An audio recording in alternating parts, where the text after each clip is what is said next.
On est très heureux sur laprovence.com d'accueillir Christophe Alévèque. Bonjour. Bonjour. Alors Christophe Alévèque, aujourd'hui et plutôt ce festival cette année, c'est une revue de presse que vous nous proposez à 14h au théâtre du Chat qui fume. Oui, une revue de presse, j'ai voulu faire ça parce que j'en faisais toujours à la fin de mes spectacles. Et puis il y a tellement de choses à dire que j'ai fini par en faire un spectacle.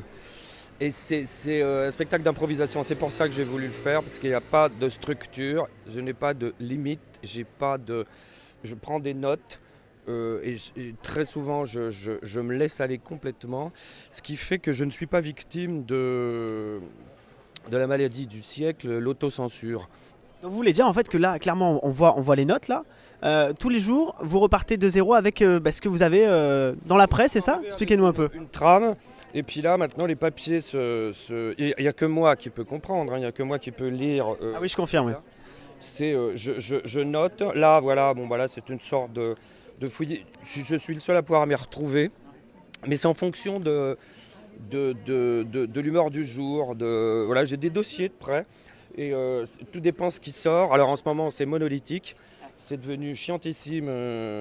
Voilà, il y a des choses à dire évidemment, hein, mais la Coupe du Monde là, qui remplit les bars et vide les salles de théâtre. Voilà. Moi j'avais la chance de jouer à 14h, donc j'ai échappé à ça. Mais c'est un peu trop, oui, la liesse générale, oui. Quand ça commence à devenir de la bêtise, c'est intéressant pour moi. Alors justement, quand on ouvre la Provence, on vous a amené un petit peu la Provence. Qu'est-ce qui vous... voilà, parce que vous faites la revue de presse sur la revue nationale, mais aussi sur la Provence. Hein. Je prends les journaux locaux, évidemment. Et aujourd'hui, c'est pas compliqué. La Coupe du Monde est finie, c'est encore la Coupe du Monde. Et il n'y a qu'à regarder les infos, mais c'est pas bon. Pas ce journal-là, je pourrais en prendre le Vaucluse, c'est pareil. Hein. Alors la Coupe du Monde, voilà, on est très contents. Hein. Ils ont battu un excès de vitesse sur les Champs-Élysées. Et puis, comme autre info, il y a de la Ligue 1 en football. Et puis quand même, le Festival d'Avignon, hein, qui existe ici, mais c'est partout pour toutes les infos. Je croise de quelqu'un en venant ici. Il me dit Alévèque, la revue de presse, vous allez parler de quoi aujourd'hui? J'ai vu qu'il y avait un sommet Poutine-Trump.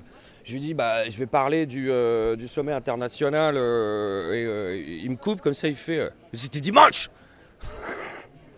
Voilà, donc le sommet international Poutine-Trump était dimanche, tout était dimanche. Voilà. Et depuis, voilà, maintenant on assiste à la récupération par le président de la République. Là, par contre, je vais m'en donner, mais alors à cœur joie. Et cette fameuse photo là. Cette fameuse photo prise par le photographe officiel de Poutine. Poutine qui, lui, est loin d'être con. Hein, j'ai pas dit que le nôtre était... voilà, j'ai dit qu'il s'était laissé aller par son émotion. Qui a bien compris que cette photo-là était ridicule. Et Poutine, on voit Poutine, parce que dans cette photo, c'est Poutine qui est intéressant. Avec un petit sourire en coin, parce que lui, il est malin, lui. Donc, il a bien compris, et il le regarde, et dans ses yeux, on lit « Toi, petit, je vais t'avoir, mais alors... » Et l'autre, voilà, Brigitte qui fait un peu la gueule aussi. Hein, c'est... Voilà, et puis ensuite, ils vont sur les Champs-Élysées, la marée humaine, voilà, que Mélenchon attend depuis longtemps, hein, mais lui, il n'est pas assez collectif. Et puis alors après, en bus, j'ai regardé hier, ils foncent sur les Champs-Élysées, mais ils vont vraiment vite parce que le roi les attend à l'Élysée. Voilà. Donc là, le symbole est très clair. Vous, c'est là, et puis il y a moi. Bon voilà, hein, si vous comprenez en fait cette revue de presse tous les jours, une petite pastille d'actualité dans vos spectacles. Merci beaucoup en tout cas Christophe. Merci à vous. Hein. Festival.